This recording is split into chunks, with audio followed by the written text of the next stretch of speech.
ನಮಸ್ಕಾರ ವೀಕ್ಷಕರೇ, ನೀವು ಸ್ಲ್ಯಾಬ್ನ ಕಾಸ್ಟಿಂಗ್ನ ಮಾಡಿ ಮರುದಿನ ಬಂದು ನೋಡಿದಾಗ ನಿಮ್ಮ ಸ್ಲ್ಯಾಬ್ನಲ್ಲಿ ಹಲವಾರು ಕಡೆ ಸಣ್ಣ ಪುಟ್ಟ ಕ್ರ್ಯಾಕ್ಸ್ಗಳು ಸಾಮಾನ್ಯವಾಗಿ ಕಂಡಿರುತ್ತೆ. ಅದೇ ರೀತಿ ಕೆಲವೊಂದು ಬಾರಿ ದೊಡ್ಡ ದೊಡ್ಡ ಕ್ರ್ಯಾಕ್ಸ್ನು ಕೂಡ ನೀವು ಕಾಣಬಹುದಾಗಿರುತ್ತೆ. ಇಂಥ ಒಂದು ಸಮಯದಲ್ಲಿ ನಿಮ್ಮ ತಲೆಯಲ್ಲಿ ಬರೋ ಕ್ವಶನ್ ಏನಪ್ಪ ಅಂದರೆ, ನಾನು ಒಳ್ಳೆಯ ಉತ್ತಮ ಗುಣಮಟ್ಟ ಹೊಂದಿರತಕ್ಕಂಥ ಸಿಮೆಂಟ್ನ ಯೂಸ್ ಮಾಡಿದ್ದೀನಿ, ಆದರೂ ಈ ಕ್ರ್ಯಾಕ್ಸ್ಗಳು ಎದಕ್ಕೆ ಬಂದವು? ಮತ್ತು ಎರಡನೇ ಕ್ವಶನ್ ಏನಪ್ಪ ಅಂದರೆ, ಈಗ ಕ್ರ್ಯಾಕ್ಸ್ ಬಂದಿರೋ ಕಾರಣದಿಂದಾಗಿ ನನ್ನ ಸ್ಲ್ಯಾಬ್ನ ವೀಕ್ ಆಗಿದೆಯೋ ಅಥವಾ ನನ್ನ ಸ್ಲ್ಯಾಬ್ ಸ್ಟ್ರೆಂತ್ ಪಡೆದುಕೊಳ್ಳಿಕ್ಕೆ ಅಸಮರ್ಥವಾಗಿದೆ ಅಂತ ನಿಮಗೆ ಕ್ವಶನ್ಗಳು ಜನರೇಟ್ ಆಗಿರ್ಬೋದು. ಆದರೆ ನೀವು ಚಿಂತೆ ಮಾಡೋ ಅವಶ್ಯಕತೆ ಇಲ್ಲ. ನಾನು ಈ ಒಂದು ಕ್ರ್ಯಾಕ್ಸ್ನ ಸಂಬಂಧಪಟ್ಟಂತೆ ಈ ಒಂದು ವಿಡಿಯೋದಲ್ಲಿ ಕಂಪ್ಲೀಟ್ ಮಾಹಿತಿಯನ್ನು ನಿಮಗೆ ಕೊಡ್ತಾ ಇದ್ದೀನಿ. ಅದಕ್ಕೋಸ್ಕರ ಈ ಒಂದು ವಿಡಿಯೋ ನಿಮಗೆ ತುಂಬಾ ಯೂಸ್ಫುಲ್ ಆಗಿರುತ್ತೆ ಮತ್ತು ಈ ಒಂದು ವಿಡಿಯೋನ ಸ್ಕಿಪ್ ಮಾಡದೆ ಕಂಪ್ಲೀಟಾಗಿ ನೋಡಿ. ಮತ್ತು ಯಾರೆಲ್ಲ ನಿಮ್ಮ ಸ್ನೇಹಿತರು ಅಥವಾ ಫ್ಯಾಮಿಲಿ ಮೆಂಬರ್ಸ್ನಲ್ಲಿ ಮನೆಯನ್ನು ಕಟ್ತಾ ಇದ್ದಾರೋ ಅವರಿಗೂ ಕೂಡ ಈ ವಿಡಿಯೋನ ಶೇರ್ ಮಾಡಿ. ಯಾಕಪ್ಪ ಅಂತಂದರೆ ಅವರು ಮನೆ ಕಟ್ಟುವಾಗ ಈ ಒಂದು ನಾ ಹೇಳ್ತಕ್ಕಂಥ ವಿಷಯಗಳನ್ನು ಗಮನದಲ್ಲಿಟ್ಟುಕೊಂಡು ಮನೆಯನ್ನು ಕಟ್ಟೋದ್ರಿಂದ ಅವ್ರಿಗೂ ಕ್ರ್ಯಾಕ್ಸ್ನ ಜನರೇಟ್ ಆಗೋದು ಕೂಡ ತಪ್ಪಿಸ್ಬೋದಾಗಿರುತ್ತೆ. ಈ ಒಂದು ವಿಡಿಯೋದಲ್ಲಿ ನಾನು ಮೇನಾಗಿ 2 ವಿಷಯಗಳ ಬಗ್ಗೆ ಮಾತಾಡ್ತೀನಿ. ಮೊದಲನೆಯದು, ನಿಮ್ಮ ಸ್ಲ್ಯಾಬ್ನಲ್ಲಿ ಏನು ಕ್ರ್ಯಾಕ್ಸ್ ಬರ್ತಾವಲ್ಲ, ಎಷ್ಟು ತರಹದ ಕ್ರ್ಯಾಕ್ಸ್ ಬರೋ ಚಾನ್ಸಸ್ ಇರುತ್ತೆ ಮತ್ತು ಬಂದಿರತಕ್ಕಂಥ ಕ್ರ್ಯಾಕ್ಸ್ಗೆ ಯಾವ ರೀತಿ ಸೇಫ್ಟಿ ಮೆಜರ್ಸ್ನ ತೊಗೋಬೇಕು ಅನ್ನೋದ್ರ ಬಗ್ಗೆ ಮಾತಾಡ್ತೀನಿ. ಎರಡನೇದಾಗಿ, ಇನ್ನು ಮುಂದೆ ನೀವೇನಾದರೂ ಸ್ಲ್ಯಾಬ್ ಕಾಸ್ಟಿಂಗ್ ಮಾಡೋರಿದ್ರಪ್ಪ ಅಂದರೆ ಯಾವೆಲ್ಲ ಸೇಫ್ಟಿ ಮೆಜರ್ಸ್ನ ಸ್ಲ್ಯಾಬ್ ಕಾಸ್ಟ್ ಮಾಡೋಕ್ಕಿಂತ ಮುಂಚೆ ತೊಗೊಳ್ಬೇಕು, ಸೊ ದ್ಯಾಟ್ ನಿಮ್ಮ ಮನೆಯ ಮೇಲೆ ಸ್ಲ್ಯಾಬ್ನಲ್ಲಿ ಕ್ರ್ಯಾಕ್ಸ್ಗಳು ತುಂಬ ಕಡಿಮೆ ಅಥವಾ ಬರಲೇಬಾರ್ದಾಗೆ ನೋಡ್ಕೋಬೋದಾಗಿರುತ್ತೆ. ತಡ ಮಾಡದೆ ಈ ವಿಡಿಯೋನ ಸ್ಟಾರ್ಟ್ ಮಾಡೋಣ. ನೀವೆಲ್ಲ ಗಮನಿಸಿರಬಹುದು, ಸ್ಲ್ಯಾಬ್ನ ಕಾಸ್ಟಿಂಗ್ ಮಾಡಿ ಮರುದಿನ ಬಂದು ನೋಡಿದಾಗ ಕ್ರ್ಯಾಕ್ಸ್ಗಳು ಏನು ಜನರೇಟ್ ಆಗಿರ್ತಾವಲ್ಲ, ಈ ಒಂದು ಕ್ರ್ಯಾಕ್ಸ್ಗಳು ಸಮ್ಮರ್ ಏನು ಬೇಸಿಗೆ ಕಾಲ ಅಂತ ಹೇಳ್ತಾರಲ್ಲ, ಈ ಒಂದು ಕಾಲದಲ್ಲಿ ನಾರ್ಮಲ್ಕಿಂತ ಜಾಸ್ತಿ ಬರೋ ಚಾನ್ಸಸ್ ಇರ್ತಾವೆ. ಇವಾಗ ವಿವಿಧ ಥರದ ಕ್ರ್ಯಾಕ್ಸ್ ನೋಡೋದಾದರೆ ಶ್ರಿಂಕೇಜ್ ಕ್ರ್ಯಾಕ್ಸ್ ಬರೋ ಚಾನ್ಸಸ್ ಇರುತ್ತೆ, ಸೆಟಲ್ಮೆಂಟ್ ಕ್ರ್ಯಾಕ್ಸ್ ಆಗಿರ್ಬೋದು, ಪ್ರೀ ಮ್ಯಾಚೂರ್ ಡ್ರೈಯಿಂಗ್ ಕ್ರ್ಯಾಕ್ಸ್ ಆಗಿರ್ಬೋದು, ಅಥವಾ ಓವರ್ಲೋಡಿಂಗ್ ಕ್ರ್ಯಾಕ್ಸ್ ಆಗಿರ್ಬೋದು, ಅಥವಾ ಎಕ್ಸ್ಪಾನ್ಷನ್ ಕ್ರ್ಯಾಕ್ಸ್ ಆಗಿರ್ಬೋದು. ಇವೆಲ್ಲ ಕ್ರ್ಯಾಕ್ಸ್ನ ನೀವು ಜನರಲಿ ನಿಮ್ಮ ಸ್ಲ್ಯಾಬ್ನಲ್ಲಿ ಕಾಣಬಹುದು. ಇಷ್ಟು ಟೈಪ್ಸ್ ಆಫ್ ಕ್ರ್ಯಾಕ್ಸ್ ಒಳಗೆ ನಿಮ್ಮ ಮನೆಯೊಳಗೆ ಕಾಮನ್ಲಿ ಕಂಡು ಬರ್ತಕ್ಕಂಥ ಕ್ರ್ಯಾಕ್ಸ್ ಯಾವುದಂದ್ರೆ plastic shrinkage cracks, premature drying cracks, settlement cracks. ಇದರಲ್ಲಿ ನೀವು ಒಂದು ವಿಷಯನ ಗಮನದಲ್ಲಿ ಇಟ್ಕೊಂಡಿರಬೇಕು. ಏನಪ್ಪ ಅಂದರೆ, ನೀವು ಹಾಕಿರ್ತಕ್ಕಂಥ ಕಾಂಕ್ರೀಟು ಸೆಟ್ ಆಗೋದಾಗಿರ್ಬೋದು, ಸ್ಟ್ರೆಂತ್ನ ಗೇನ್ ಮಾಡ್ಕೊಳೋದಾಗಿರ್ಬೋದು.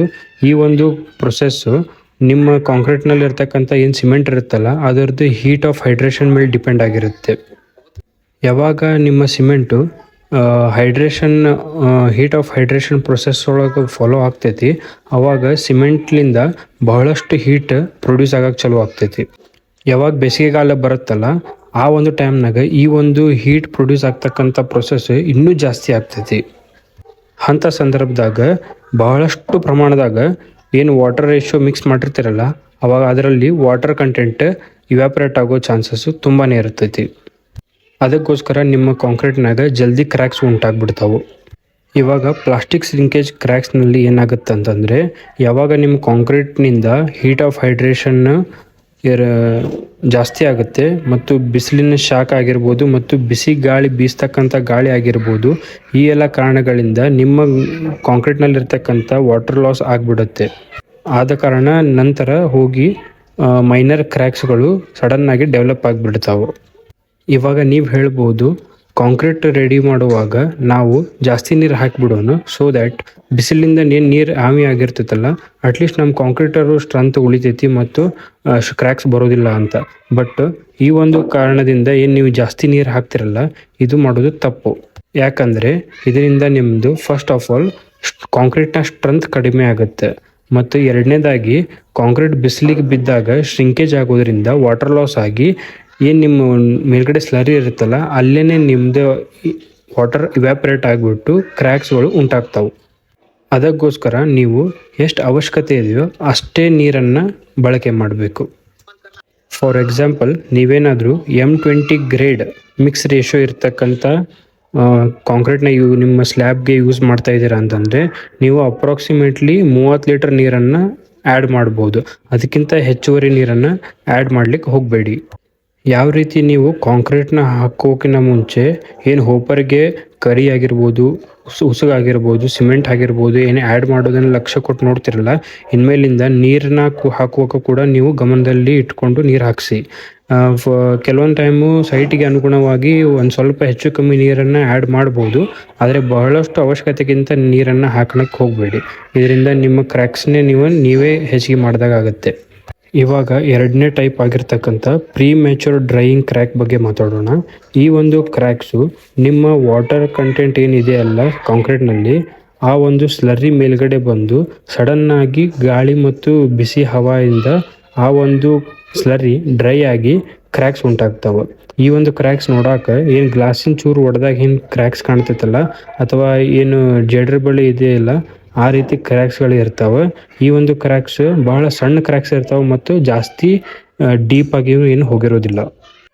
ಮತ್ತು ಮೂರನೇ ಟೈಪ್ ಕ್ರ್ಯಾಕ್ ಆದಂಥ ಸೆಟಲ್ಮೆಂಟ್ ಕ್ರ್ಯಾಕ್. ಈ ಒಂದು ಕ್ರ್ಯಾಕ್ ಏನಪ್ಪ ಅಂತಂದರೆ, ನೀವು ನಿಮ್ಮ ಫಾರ್ಮ್ ವರ್ಕ್ ಫೇಲ್ಯೂರ್ ಆದಾಗ ನಿಮ್ಮ ಕಾಂಕ್ರೀಟ್ ಓವರ್ಲೋಡ್ ಆಗಿ ಏನು ತಳಗಡೆ ಇಳಿಯುತ್ತಲ್ಲ, ಆವಾಗ ಈ ಒಂದು ಸೆಟಲ್ಮೆಂಟ್ ಕ್ರ್ಯಾಕ್ ಆಗುತ್ತೆ. ಮತ್ತು ಈ ಕ್ರ್ಯಾಕ್ ಏನಾದ್ರು ಆಯ್ತಪ್ಪ ಅಂತಂದರೆ ಇವು ದೊಡ್ಡ ದೊಡ್ಡ ಕ್ರ್ಯಾಕ್ಸ್ ಆಗಿರ್ತಾವೆ ಮತ್ತು ಬಹಳಷ್ಟು ಡೀಪ್ ಆಗಿ ಹೋಗಿರ್ತಾವೆ. ನೀವೇನು ಮುಂಡ ನಿಲ್ಸಿರ್ತಾರಲ್ಲ, ಆ ಒಂದು ಮುಂಡ ನೀವು ಜನರಲಿ ಅಬ್ಸರ್ವ್ ಮಾಡಿರ್ಬೋದು, ಸೈಟ್ ಒಳಗೆ ಇಂಜಿನಿಯರ್ ಎಷ್ಟೇ ಹೇಳಿದರೂ ಕೂಡ ಲೇಬರ್ಸು ಮಿಸ್ಟೇಕ್ ಮಾಡಿಬಿಡ್ತಾರೆ. ಅವ್ರೇನು ಮಾಡ್ತಾರೆ, ಹೈಟ್ ಜಾಸ್ತಿ ಮಾಡ್ಕೊಳೋ ಟೈಮ್ ಬಂದಾಗ ತಳಗಡೆ ಇಟ್ಟಿಗೆಯನ್ನು ಹಾಕಿ ಅದರ ಮೇಲೆ ಸಪೋರ್ಟ್ ಇಟ್ಟಿರ್ತಾರೆ. ಸೊ ಯಾವಾಗ ಕಾಂಕ್ರೀಟ್ ಸ್ಲ್ಯಾಬ್ ಮೇಲೆ ಹಾಕ್ತಿರಲ್ಲ, ಆ ಒಂದು ಲೋಡು ಇಟ್ಟಂಗಿ ಮೇಲೆ ಬಿದ್ದಾಗ ಇಟ್ಟಂಗಿ ಆ ಲೋಡ್ನ ಹಿಡ್ಕೊಳಕ್ಕಾಗದೆ ಒಡೆದು ಬಿಡ್ತಾವೆ. ಆ ಒಂದು ಸಮಯದಾಗ ನಿಮ್ಮ ಮುಂಡ ತಳಗೆ ಬರೋ ಚಾನ್ಸ್ ಇರ್ತೈತಿ. ಆ ರೀತಿ ತಳಗೆ ಬಂದಾಗ ಸೆಟಲ್ಮೆಂಟ್ ಆತಂದ್ರೆ ಡಿಫ್ಲೆಕ್ಷನ್ ಬರ್ತೈತಿ ಸ್ಲ್ಯಾಬ್ ಒಳಗೆ. ಆ ರೀತಿ ಡಿಫ್ಲೆಕ್ಷನ್ ಬಂದಾಗ ಈ ಒಂದು ಕ್ರ್ಯಾಕ್ಸು ಕಂಪಲ್ಸರಿಯಾಗಿ ಉಂಟಾಗೇ ಆಗ್ತಾವೆ. ಗೆಳೆಯರೇ, ಇಲ್ಲಿವರೆಗೂ ನಾವು ಯಾವ ರೀತಿ ನಮ್ಮ ಸ್ಲ್ಯಾಬ್ನಲ್ಲಿ ಕ್ರ್ಯಾಕ್ಸ್ ಉಂಟಾಗ್ತಾವೆ ಅನ್ನೋದ್ರ ಬಗ್ಗೆ ಕಾರಣಗಳನ್ನು ತಿಳ್ಕೊಂಡ್ವಿ. ಈಗ ನಾವು ಈ ರೀತಿ ಕ್ರ್ಯಾಕ್ಸ್ ಬರಬಾರ್ದಂದ್ರೆ ಯಾವ ರೀತಿ ಪ್ರಿಕಾಷನರಿ ಮೆಜರ್ಸ್ನ ತೊಗೊಂಡಿರಬೇಕು ಅಂತ ತಿಳ್ಕೊಳೋಣ. ಮತ್ತು ಇನ್ ಕೇಸ್ ಬಂದೇ ಬಿಟ್ಟಾವ ಅಂತಂದರೆ ಯಾವ ರೀತಿ ನಾವು ಇದರಿಂದ ನಮ್ಮ ಸ್ಲ್ಯಾಬ್ ಸ್ಟ್ರೆಂತ್ನ ಹೆಚ್ಚಿಗೆನೂ ಮಾಡ್ಕೋಬೋದು ಅನ್ನೋದ್ರ ಬಗ್ಗೆ ತಿಳ್ಕೊಳ್ಳೋಣ. ಮೊದಲನೇದಾಗಿ ಏನು ನೀವು ಸಿಮೆಂಟ್ ಯೂಸ್ ಮಾಡ್ತಿರಲ್ಲ, ಆ ಒಂದು ಸಿಮೆಂಟು 3 ತಿಂಗಳಕ್ಕಿಂತ ಹಳೆಯದ ಸಿಮೆಂಟ್ ಆಗಿರಬಾರ್ದು ಮತ್ತು ಆ ಸಿಮೆಂಟ್ನಲ್ಲಿ ಯಾವುದೇ ರೀತಿಯಾಗಿರ್ತಕ್ಕಂಥ ಲಂಪ್ಸ್ ಫಾರ್ಮೇಷನ್ ಆಗಿರಬಾರ್ದು. ಎರಡನೇದು, ನೀವೇನು ಉಸುಗು ಸ್ಯಾಂಡ್ ಯೂಸ್ ಮಾಡ್ತಿರಲ್ಲ, ಆ ಒಂದು ಸ್ಯಾಂಡು ರಿವರ್ ಸ್ಯಾಂಡ್ ಆಗಿರಬೇಕು ಮತ್ತು ಅದರಲ್ಲಿ ಸಿಲ್ಟ್ ಕಂಟೆಂಟ್ ಅಂದರೆ ಮಣ್ಣಿನ ಅಂಶ ಇರಲೇಬಾರ್ದು. ಮೂರನೇ ಪಾಯಿಂಟ್ ಏನಂದರೆ, ಯಾವಾಗ ನಿಮ್ಮ ಸ್ಲ್ಯಾಬ್ ಕಾಸ್ಟ್ ಆಗುತ್ತೆ, ಅದಾದ ನಂತರ ಯಾವಾಗ ನೀವು ಅದ್ರ ಮೇಲೆ ಅಡ್ಡಾಡ್ಬೋದು ಅನ್ನೋ ಫೀಲ್ ಬರುತ್ತೆ, ಆ ಒಂದು ಸಮಯದಾಗ ನೀವು ಪೈಪ್ನ ಮುಖಾಂತರ ಸ್ಪ್ರಿಂಕ್ಲರ್ ಟೈಪ್ನಲ್ಲಿ ನೀರನ್ನ ಹೊಡಿಬೇಕಾಗತ್ತೆ. ಇದರಿಂದ ನಿಮ್ಮದು ಹೀಟ್ ಆಫ್ ಹೈಡ್ರೇಷನ್ ಏನು ಆಗಿರುತ್ತಲ್ಲ ಕಾಂಕ್ರೀಟ್ದು, ಅದು ಸ್ವಲ್ಪ ಕಡಿಮೆ ಆಗುತ್ತೆ. ಮತ್ತು ಈ ಒಂದು ಕೆಲಸನ ನೀವು 2 ತಾಸಿಗೆ ಬಿಟ್ಟು ಕೂಡ ಲೈಟಾಗಿ ಸ್ಪ್ರಿಂಕ್ಲರ್ ಟೈಪು ನೀರನ್ನು ಸ್ಲ್ಯಾಬ್ಗೆ ಹೊಡಿಬೇಕಾಗಿರುತ್ತೆ. 4ನೇ ಪಾಯಿಂಟು, ಅವಶ್ಯಕತೆಗಿನ್ನ ಹೆಚ್ಚಿನ ನೀರನ್ನು ದಯವಿಟ್ಟು ಕಾಂಕ್ರೀಟ್ಗೆ ಆ್ಯಡ್ ಮಾಡಲಿಕ್ಕೆ ಹೋಗಬೇಡಿ. ಸ್ಲ್ಯಾಬ್ ಕಾಸ್ಟ್ ಆಗಿ ಮರುದಿನ ಏನಾಗುತ್ತಲ್ಲ, ಆವಾಗ ನೀವು ಸ್ಲ್ಯಾಬ್ನ ರೀತಿಯಲ್ಲಿ ಪಾಂಡ್ಗಳನ್ನು ಮಾಡಿಬಿಟ್ಟು ಕ್ಯೂರಿಂಗ್ನ ಮಾಡಬೇಕಾಗುತ್ತೆ. ಇವಾಗ ನೆಕ್ಸ್ಟ್ ಡೇ ನೀವು ಕ್ಯೂರಿಂಗ್ ಮಾಡಬೇಕಂತಂದರೆ ಪಾಂಡ್ನ ಕಟ್ಟಬೇಕು. ಆ ಪಾಂಡ್ನ ಕಟ್ಟಿದ ತಕ್ಷಣ ಕ್ಯೂರಿಂಗ್ ಮಾಡೋಕ್ಕೆ ಆಗೋದಿಲ್ಲ, ನೀರನ್ನು ಬಿಡ್ಲಿಕ್ಕೆ ಆಗೋದಿಲ್ಲ. ಸೊ ಪಾಂಡ್ ಕಟ್ಟೋಕ್ಕಿಂತ ಮುಂಚೆನೇ ನೀವು 2 ಅಥವಾ 3 ಬಾರಿ ಕಂಪ್ಲೀಟಾಗಿ ಸ್ಲ್ಯಾಬ್ಗೆ ಕ್ಯೂರಿಂಗ್ ಮಾಡಿಬಿಟ್ಟು ನಂತರ ನೀವು ಪಾಂಡ್ಸ್ನ ಕಟ್ಟಬೇಕಾಗತ್ತೆ. ಅದಾದ ನಂತರ ಅದರ ಮರುದಿನ ನೀವು ಬೇಕಾದ್ರೆ ಪಾಂಡ್ಸ್ನ ಕಂಪ್ಲೀಟಾಗಿ ನೀರಿಂದ ಕ್ಯೂರಿಂಗ್ ಮಾಡಿ. ಮತ್ತು ಕ್ಯೂರಿಂಗ್ ಎಷ್ಟು ದಿನ ಮಾಡಬೇಕಂದ್ರೆ 7 ರಿಂದ 14 ದಿನ ಕಂಪಲ್ಸರಿಯಾಗಿ ನೀವು ಕ್ಯೂರಿಂಗ್ ಮಾಡಲೇಬೇಕು. ಮತ್ತು ಏನು ನೀರು ನಿಮ್ಮದು ಕ್ರಮೇಣ ಕ್ಯೂರಿಂಗ್ ಮುಖಾಂತರ ಮತ್ತು ಇವ್ಯಾಪರೇಟ್ ಆಗಿ ಏನು ಹೆಚ್ಚುವರಿ ನೀರು ಹೋಗುತ್ತಲ್ಲ, ಆ ಒಂದು ಪಾಂಡ್ಸ್ನ ನೀವು ಕಂಪ್ಲೀಟಾಗಿ ಖಾಲಿ ಬಿಡದೆ ಅದಕ್ಕೂ ನೀವು ಹಲವಾರು ಬಾರಿ ಪದೇ ಕ್ಯೂರಿಂಗ್ನ ಮಾಡಲೇಬೇಕಾಗುತ್ತೆ. ಕೆಲವೊಂದು ಬಾರಿ ಎಷ್ಟೇ ಪ್ರಿಕಾಷನರಿ ಮೆಜರ್ಸ್ನ ತೊಗೊಂಡ್ರೂ ಕೂಡ ಅಡ್ವರ್ಸ್ ಎಫೆಕ್ಟ್ ಆಫ್ ಎನ್ವೈರನ್ಮೆಂಟಿಂದ ನಿಮ್ಮ ಸ್ಲ್ಯಾಬ್ನಲ್ಲಿ ಕ್ರ್ಯಾಕ್ಸ್ ಬಂದೇ ಬಿಡ್ತಾವೆ. ಆ ಒಂದು ಸಮಯದಾಗ ನೀವು ಸಿಮೆಂಟ್ ಸ್ಲರ್ರಿ ಮಾಡಿಬಿಟ್ಟು ಆ ಒಂದು ಕ್ರ್ಯಾಕ್ಸ್ಗೆ ಫಿಲ್ ಮಾಡ್ಬೋದಾಗಿರುತ್ತೆ.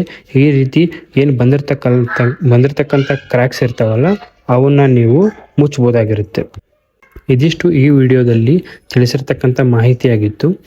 ಈ ಒಂದು ವಿಡಿಯೋ ನಿಮಗೆ ಇನ್ಫಾರ್ಮೇಟಿವ್ ಆಗಿ ಅನಿಸಿದರೆ ಈ ಒಂದು ವಿಡಿಯೋಗೆ ಒಂದು ಲೈಕ್ ಮಾಡಿ ಹಾಗೂ ನಮ್ಮ ಚಾನಲ್ನ ಸಬ್ಸ್ಕ್ರೈಬ್ ಮಾಡಿ ಮತ್ತು ಪಕ್ಕದಲ್ಲಿರೋ ಬೆಲ್ ಐಕನ್ನ ಒತ್ತಿ ಅಂತ ಹೇಳ್ತಾ ಮತ್ತೊಂದು ವಿಷಯದೊಂದಿಗೆ ಮತ್ತೊಂದು ವಿಡಿಯೋ ಜೊತೆ ನಿಮ್ಮ ಮುಂದೆ ಬರ್ತೀನಿ. ಧನ್ಯವಾದಗಳು.